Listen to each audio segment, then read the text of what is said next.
Bismillahirrahmanirrahim. Assalamualaikum warahmatullahi wabarakatuh. Innal hamdalillah nahmaduhu wa nasta'inuhu wa nastaghfiruh wa na'udzu billahi min shururi anfusina wa min sayyiati a'malina. Man yahdihillahu fala mudilla lahu wa man yudlil fala hadiya lahu. Asyhadu an la ilaha illallah wahdahu la syarika lahu wa asyhadu anna sayyidana wa nabiyyana Muhammadan 'abduhu wa rasuluhu la nabiyya ba'dahu. Allahumma shalli wa sallim wa barik ala hadzal nabiyil karim wa ala alihi wa sahbihi wa man tabi'ahum bi ihsan ila yaumiddin. Subhanaka la ilma lana illa ma 'allamtana innaka antal alimul hakim wa la haula wa la quwwata illa billahil 'aliyyil 'azhim.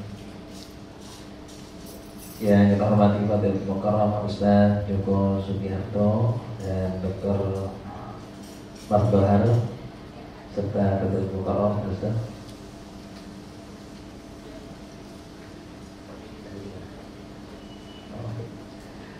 tanpa bulan, hormati Ibu Hajah Imawati dan segenap jajaran direksi Air Tour and Travel Holding Company, Bapak dan Ibu sekalian, para calon tamu Allah dan tamu Rasulullah SAW. Alhamdulillah di kesempatan siang hari dan sore hari kita dapat berkumpul di tempat ini dan mereka mempersiapkan diri kita untuk menjadi tamu Allah Subhanahu wa Ta'ala. Sungguh menjadi sebuah kebahagiaan bagi kita semua, kita mendapat panggilan dari Allah Subhanahu wa Ta'ala dalam melaksanakan umrah di tahun ini. Dan tentunya setiap orang pastinya menginginkan untuk bisa datang setiap saat mengunjungi Baitullah dan berziarah kepada Rasulullah SAW. Tapi tentunya semua atas perkenan dari Allah Subhanahu wa Ta'ala. Itu pun dari sekian banyak orang yang dipanggil oleh Allah, tidak semua mereka diterima oleh Allah menjadi orang-orang yang dikategorikan sebagai para tetamu. Ada di antara mereka yang ketika mengucapkan labbaik Allahumma labbaik dibalas oleh para malaikat labbaik wa sa'daik, selamat datang para tamu Allah dan selamat berbahagia. Tapi juga tidak sedikit di antara mereka yang datang secara fisik, tapi rohaninya ditolak oleh Allah dan para malaikat. Ketika mengucapkan labbaik Allahumma labbaik, mereka tertolak, la labbaik wa la sa'daik, tidak ada panggil kebaikan dan tidak ada kebahagiaan. Labbaik Allahumma labbaik, labbaik la syarika laka labbaik, innal hamda wan ni'mata laka wal mulk la syarika lak, innal hamda wan ni'mata laka wal mulk la syarika lak. Inilah ungkapan tarbiyah yang selalu akan kita ulangi dan ulangi pada saat kita sudah dalam kondisi berihram. Dan tentunya ungkapan talbiyah ini adalah merupakan satu ungkapan yang sangat disunnahkan pada saat orang sudah dalam kondisi berihram. Apa sih arti talbiyah itu, Bapak sekalian? Apa arti talbiyah? Talbiyah, pernah waktu kecil kita dipanggil orang tua? Apa jawaban kita? Kalau dipanggil orang tua biasanya dulu apa diajarin? Nyautnya apa? Baik. Itu sebetulnya bukan baik, tapi apa? Labbaik, bukan albaik ya. Kalau albaik malah nanti ayam misalnya ya. Seperti McDonald. Labbaik, labbaik artinya aku penuhi panggilan. Hari ini insya Allah kita akan dipanggil oleh Allah. Allah langsung memanggil, bukan lagi orang tua kita. Kalau orang tua kita hanya memiliki kita secara fisik ya. Tapi kalau Allah yang memiliki kita segalanya. Allah yang memberikan kita kesehatan, Allah yang memberikan kita rezeki, Allah yang memberikan kita jodoh, Allah yang memberikan segala-galanya dalam kehidupan kita dari semenjak kita lahir sampai saat ini. Jadi kalau orang tua kita cuma dititipkan oleh Allah, yang punya diri kita, yang punya semua dari kehidupan kita adalah Allah. Hari ini kita akan dipanggil oleh Allah yang punya. Berarti ada sebuah misi besar yang Allah inginkan dari kita sebagai hamba-Nya. Apa? Yang pertama tentunya kita dipanggil oleh Allah agar supaya kita sadar bahwa kita adalah milik Allah dan nanti akan kembali menghadap. Jadi pada hakikatnya perjalanan umroh ini perjalanan seperti orang belajar mau mati. Kira-kira ada pernah nggak waktu kita sekolah dulu ada pelajaran persiapan mati? Pernah? Pernah nggak? Pernah nggak? Nggak ada. Cuma kita disuruh belajar fikih. Biasanya bukan persiapan buat kita mati, tapi persiapan bagaimana mengurusi orang mati. Tapi belum ada pelajaran tuh bagaimana biar better kita mati, bagaimana kita tidurnya posisi, nggak ada. Nah, maka perjalanan umroh ini atau perjalanan haji dalam bentuk yang lebih besar adalah perjalanan bagaimana kita meniti Allah, menuju jalan Allah, agar nanti ketika kita kembali dalam kesucian, agar ketika kita kembali menghadap Allah dalam keadaan yang terbaik. Semua orang pasti pengen matinya dalam keadaan apa? Yang terbaik, husnul khotimah. Artinya khotimahnya baik. Ya walaupun bagaimana tetap orang walaupun jahatnya pengen matinya masuk surga. Gak ada dong. Biarin sama mau udah terlanjur begini biar masuk neraka. Gak ada. Semua orang pasti mengharapkan masuk surga. Tapi jangan khawatir, selama kita masih menjadi umat Rasulullah ada harapan masuk surga, selama kita masih berpegang kepada la ilaha illallah. Bapak Ibu sekalian yang dirahmati Allah, dalam perjalanan umroh ada 4 rukun yang harus kita penuhi. Rukun itu artinya kewajiban yang tidak boleh ditinggal satupun di antara 4. Yang pertama adalah niat ihram. Apa Bapak Ibu sekalian? Niat ihram. Kalau pakaian ihramnya nanti kita pakai dari Madinah sebelum kita masuk ke tanah. Tapi niatnya akan kita lakukan pada saat kita memasuki Bir Ali. Di Bir Ali lah nanti kita akan bersama-sama mengucapkan labbaika Allahumma umratan. Sudah hafal itu niatnya? Apa Bapak? Labbaika Allahumma umratan, ya Allah aku penuhi panggilanmu untuk berumrah. Atau dengan bahasa yang lain, nawaitul umrata wa ahramtu biha lillahi ta'ala, saya berniat untuk berumrah dan berihram karenanya hanya mengharap ridha Allah. Tapi lebih singkat yang pertama, labbaika Allahumma umratan. Pertanyaannya, kenapa ketika kita akan berhaji atau berumrah memasuki kota Mekah harus dalam kondisi berihram? Kenapa nggak pakai pakaian biasa saja? Kenapa diwajibkan dalam keadaan berihram? Kalau seandainya kita masuk kota Mekah tanpa berihram, maka kita kena denda. Apa itu? Harus potong seekor bukan otak, tapi apa? Ini tidak lain adalah salah satu kasih sayang Allah agar supaya kita masuk kota Mekah kita bisa menjaga lisan kita, menjaga perbuatan kita dari perkataan-perkataan dan perbuatan-perbuatan yang tidak diridhoi oleh Allah. Sebab ketika kita masuk kota Mekah, semua amal-amal kita baik yang baik maupun yang buruk akan dilipat gandakan. Berapa kali? 100.000 kali. Berapa? 100.000 kali. Kita sholat sunnah di tanah halal itu mungkin nilainya cuma 10. Tapi begitu masuk tanah haram Mekah, kita sholat sunnah pahalanya dihitung menjadi 100.000. Sebaliknya kalau kita melakukan maksiat, satu maksiat akan diganjar dengan 100.000 kali dosa. Maka hati-hati bapak-bapak sekalian, jangan lirik-lirik di sana ya. Bapak-bapak, hati-hati jangan suka ngelirik, karena ngelirik di sana dosanya 100.000 kali lipat. Lupa dia di sampingnya ada istrinya. Ya. Sekecil apapun kemaksiatan yang kita lakukan di tanah suci Mekah, maka akan dilipat gandakan menjadi 100.000 kali lipat. Maka tidak menutup kemungkinan orang pulang haji, pulang umroh minus nilainya. Kenapa?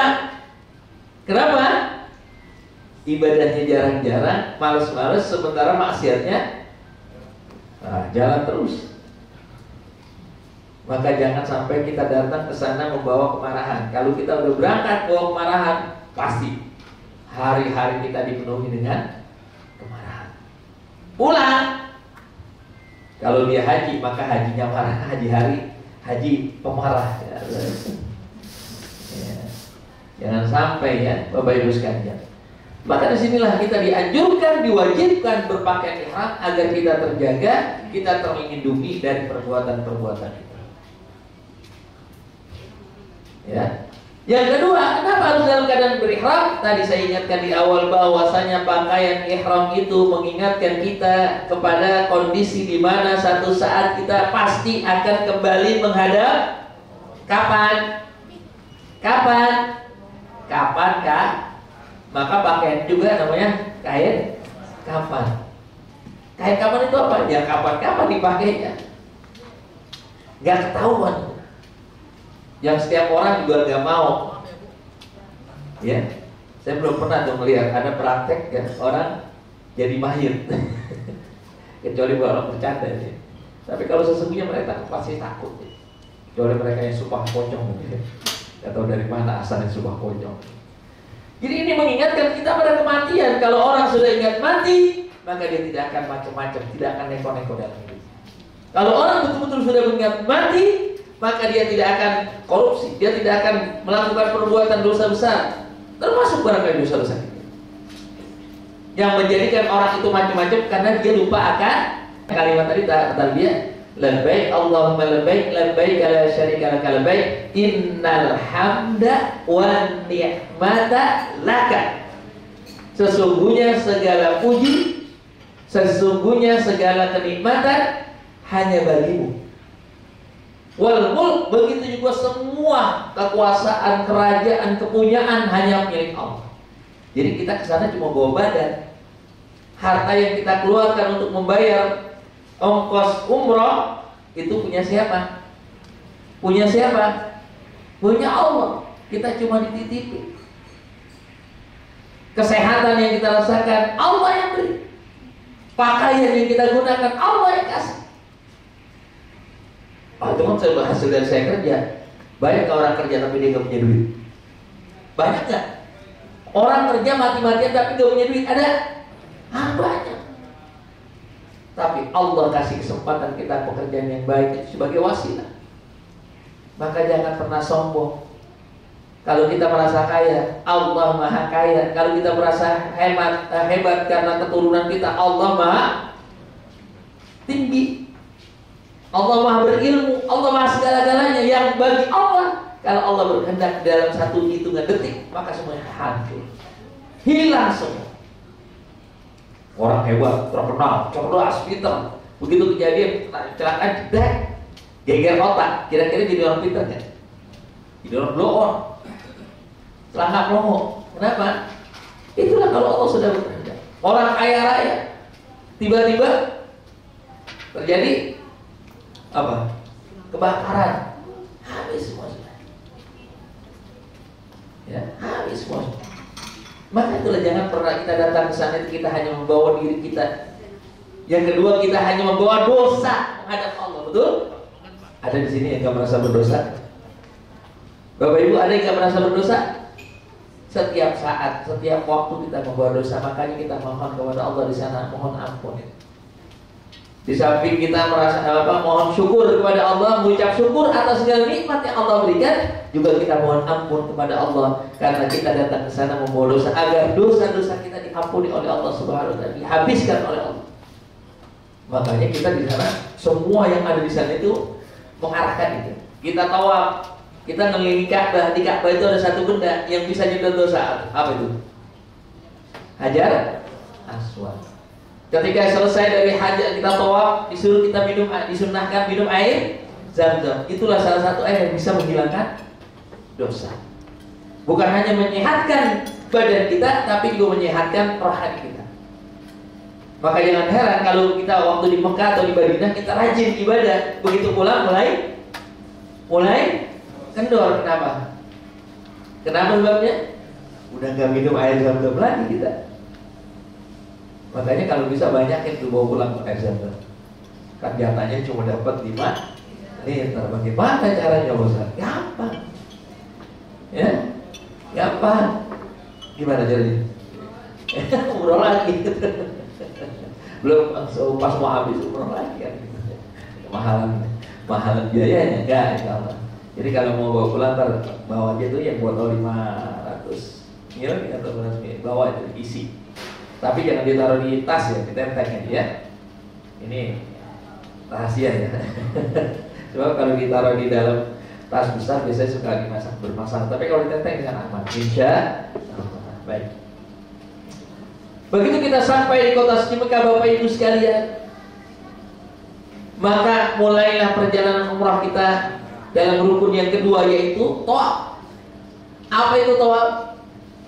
Tawaf artinya mengelilingi, berputar dalam bentuk mengelilingi. Itulah namanya tawaf. Tawafa yatufu artinya berputar mengelilingi. Apa yang kita kelilingi? Baitullah. Dan ini adalah ibadahnya para malaikat. Tapi biasanya malaikat tawafnya tidak di bumi. Di mana? Di mana? Di arsy-nya Allah. Arsy-nya itu di mana? Di sana, di Sidratul Muntaha. Coba kan tidak ada travel yang sampai ke sana, baru sekali.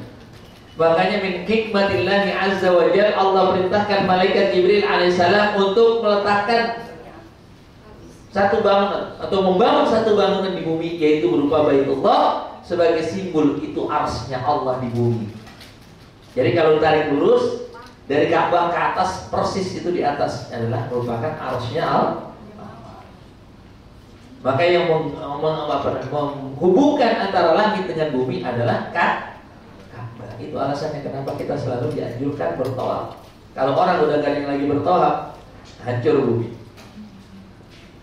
Kalau bumi ini sudah lagi tidak ada orang bertawaf di Ka'bah, maka akan hancur, akan pasti. Karena selama orang ada yang bertawaf, dia akan membuat sebuah kumpar, kemudian dia akan melahirkan magnet. Ya, magnet itulah yang akan mengikat. Maka di akhir zaman nanti salah satu alamatnya nanti akan dihancurkan Ka'bah. Nanti di akhir zaman Ka'bahnya akan dihancurkan, tidak lagi ada orang bertawaf. Mulai saat itu nanti akan terjadi hari kiamat. Alhamdulillah saat ini masih banyak. Amin ya Rabbal. Mudah-mudahan Allah beri kita umur panjang, sehat badan untuk bisa terus melaksanakan ibadah di sana. Amin ya Rabbal. Nah, ketika kita melaksanakan tawaf, Bapak Ibu sekalian, kita mulai dari mana? Titiknya dari Hajar. Kenapa dari Hajar Aswad? Karena itulah simbolnya. Itulah salah satu benda surga yang ada di bumi yang Allah letakkan dengan tangan malaikat Jibril, ambil dari surga dan letakkan. Yang dulunya warnanya putih, yang lama-kelamaan menjadi hitam karena banyaknya orang yang melakukan perbuatan dosa melaksanakan tawaf. Makanya saya sering sampaikan bahwasanya bagusnya Hajar Aswad diturunin di kota Mekah. Coba kalau diturunkan di Indonesia, udah nggak ada sisanya sekarang. Diapain? Dibikin cincin. Habis buat maksiat dicium, habis selesai. Ya itu. Syukurnya masih ada di sana. Karena di kota Mekah itu nggak ada yang boleh dikeluarkan, itu batu pun nggak boleh bawa pulang. Diharapkan kita untuk bawa pulang. Batunya, debunya haram selama. Makanya Bapak sekalian, inilah luar biasanya. Ketika kita bertawaf, maka posisi Baitullah ada di posisi kanan atau kiri? Kiri atau kanan? Kiri atau kanan? Kenapa di sebelah kiri? Biasanya kan kalau yang bagus-bagus ada di sebelah kanan. Karena ternyata salah satu hikmahnya untuk pendekatan jantung kita yang ada di sebelah kiri dengan Baitullah. Biar lebih dekat. Biar kita punya ikatan batin dengan Baitullah. Ya. Biar supaya semakin dekat. Dan disunahkan sebetulnya ketika kita tawaf makin lama makin mendekat, makin lama makin dekat. Itu sunnahnya. Baik. Berapa putaran kita ketika mengelilingi Baitullah? 7 putaran. Enggak 10 aja. Boleh nggak 10? Boleh jadi 10? Boleh, tapi tetap aja yang dinilai 7. Yang 2 dianggap ya sudah, nggak ada nilai. Ya, karena yang dianjurkan adalah 7 putaran. Kalau kurang, ya nggak sah. Ya. Karena tawaf itu minimal tuh 7. Karena salah satu hikmahnya adalah karena angka 7 itu adalah angka yang paling tertinggi dulu. Sebelum ada angka 8, ada angka 9, ada 10 dan seterusnya. Dulu paling tinggi angka 7. Ya. Ini simbol bahwasanya ketika kita menghadap Allah, beribadah kepada Allah harus maksimal. Kita berinfak untuk Allah maka harus yang terbaik. Ketika kita ibadah maka waktu-waktu yang terbaik yang kita berikan. Kira-kira banyak kan di antara kita ketika kita menghadap Allah pengen ngasih Allah yang sisa-sisa. Kan banyak orang yang berpikiran gitu, waktu mumpung masih muda. Nah, sekarang kita saat kerjalah yang maksimal. Terus kapan ke masjidnya? Ntar kalau udah tua, kalau udah pensiun, Allah dikasih yang sisa-sisa. Begitu udah tua ternyata stroke, buru-buru ke masjid. Begitu mati pengen disolatkan di masjid. Kalau masjid itu boleh ngomong dia akan teriak, kagak salah bang, kagak salah aman. Kemarin kemana aja bang? Sekarang udah mau mati baru ingat. Pas sudah mati baru ingat masjid. Ya. Jadi setiap saat kita, setiap waktu kita pulang makan, mandi, balik lagi masjid. Kalau bisa begitu, karena waktu kita nggak lama. Kapan lagi kita bisa berasik-asik dengan Baitullah? Kapan lagi kita punya kesempatan untuk bisa berlama-lama di hadapan Baitullah? Perbanyak di sana. Dan tempat-tempat di sekitar Masjidil Haram itu, baik tempat tawaf, Hijr Ismail, Maqam Ibrahim, tempat kita sa'i, itu adalah tempat yang mustajab untuk kita berdoa. Walaupun memang dianjurkan kita memperbanyak tasbih ketika kita tawaf, tapi dianjurkan juga kita untuk memperbanyak doa. Kenapa? Tempat itulah tempat yang paling mustajab untuk kita melaksanakan doa. Makanya doa-doanya banyak kan, Bapak sekalian. Udah dikasih bukunya itu? Udah semua terima? Udah hafal semua? Udah hafal semua? Lah bagaimana membaca doa nanti? Nah, ada bocoran. Nanti ketika kita tawaf, gak usah khawatir, pasti akan ada yang bimbing dari Ustaz. Subhanallah, subhanallah, alhamdulillah, alhamdulillah. Terus ikutin aja. Ya nanti insya Allah dikasih earphone atau headset gitu ya. Yang orang satu, tapi itu bukan souvenir ya. Itu kembaliin lagi ke Ustaz. Harganya satu lumayan, itu 1,5 juta ya. Ya rupanya nanti ketika bisa dimanfaatkan selesai, bisa dimanfaatkan oleh yang jamaah berikutnya. Air mata itu langsung meluncur tanpa disadar. Cuma masalah satu, kadang-kadang pada saat kita berpegangan dengan Ka'bah, Baitullah, kita nggak bisa berpikir lagi apa yang kita mau minta pada Allah. Tadi biasa satu kita minta, ya Allah ridhoi saya, ridhoi saya, ridhoi saya. Gitu. Pakai air matanya, masya Allah. Itulah tempat yang paling mustajab untuk kita berdoa. Selesai kita berdoa, kita akan melaksanakan sholat sunnah tawaf, yaitu di makam belakang makam Nabi Ibrahim. Makam itu bukan berarti kuburan ya. Kuburan Nabi Ibrahim itu hari ini Hebron, Palestina. Kalau ini tempat Nabi Ibrahim berdiri, qoma yaqum artinya tempat berdiri. Waktu dia membangun Ka'bah, disitulah tempat berdiri dia. Ya. Konon tingginya Nabi Ibrahim itu menurut riwayat itu 16 meter. Ya kalau dari situ jaraknya ke sana kan dekat. Ini orang-orang dulu tinggi. Sebagaimana Nabi Adam ketika diturunkan ke bumi kan tinggi. Kalau Bapak Ibu sekalian masuk ke daerah Jeddah, dekat Masjid Qisas itu ada makam Sayyidah Hawa. Itu panjangnya dari sini sampai ke sana itu. Sampai ke tiang. Artinya orang-orang dulu tinggi-tinggi. Makanya kalau Nabi Ibrahim diturunkan di Sri Lanka, jalan ke Mekah, bertemu di Jabal Rahmah dengan Siti Hawa, itu perjalanan singkat. Beliau satu langkah, kita 20 langkah begitu. Makanya luar biasa orangnya sekali. Kembali Bapak sekalian. Begitu selesai Bapak Ibu sekalian kita melaksanakan tawaf, maka kita akan melanjutkan rukun yang ketiga, yaitu sa'i. As-sa'i, sa'i artinya usaha. Kalau makna cara syariahnya artinya berjalan antara Safa dan Marwah banyak 7 kali bolak-balik. Di awal di Safa, di akhir di Marwah. Dan sa'i tidak harus dalam kondisi berwudu. Artinya kalau seandainya kita mau memulai sa'i kemudian kita batal atau di pertengahan kita batal, maka lanjut. Karena tidak ada tuntutan harus dalam kondisi suci. Sa'i sendiri Bapak Ibu sekalian artinya usaha. Ini simbol hubungan kita secara horizontal antara sama kita. Kalau tawaf itu hubungan secara vertikal kepada Allah. Makanya kalau hubungan kepada Allah kan biasanya diakhiri dalam keadaan wudu. Beda kalau misalnya kita berhubungan dengan sama kita, interaksi sosial, maka tidak harus dalam keadaan wudu. Walaupun memang dalam keadaan wudu lebih afdal.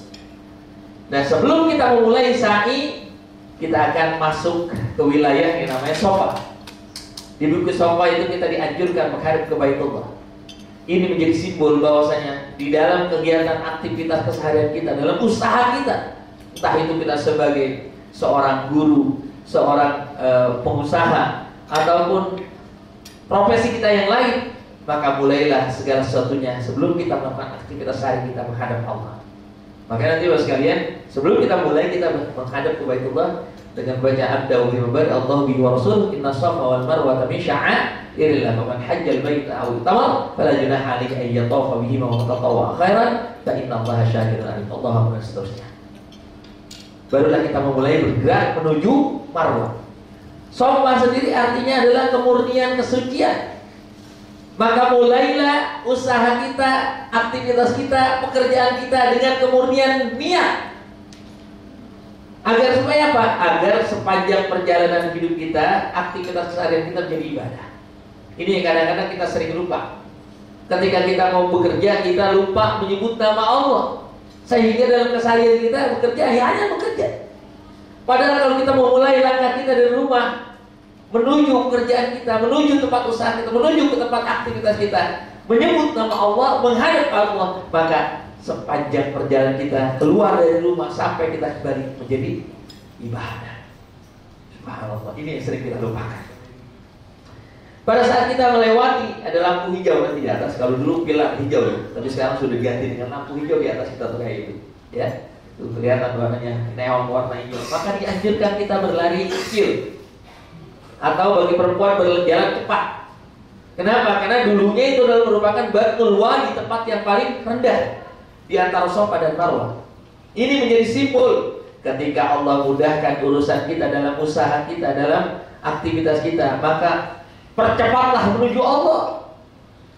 Ketika Allah berikan kita kelebihan harta, kemudahan dalam usaha, maka jangan lupa cepat-cepat kita berbagi, cepat-cepat kita kembalikan kepada Allah. Jangan tunggu pas sudah susah baru niat pengen berbagi. Kan banyak kan kita begitu.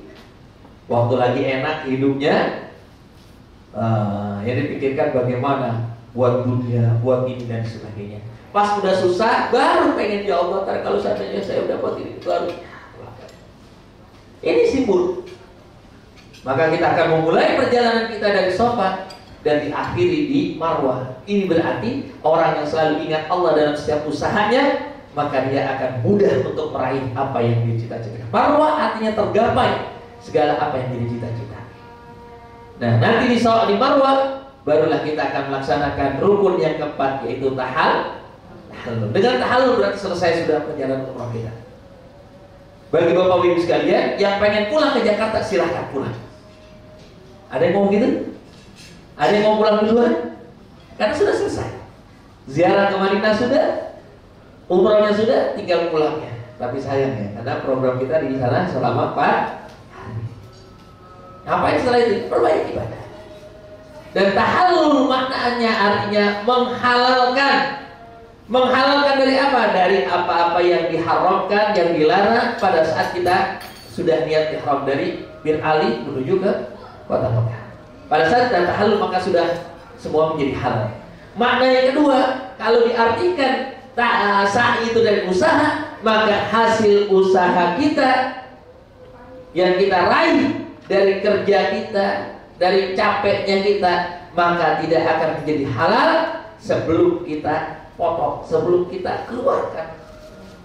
Maka harta yang kita hasilkan dari cara yang halal tidak akan menjadi halal sebelum kita keluarkan sebagiannya untuk di jalan Allah. wa fi amwalihim haqqum ma'lum lis-sa'ili wal mahrum.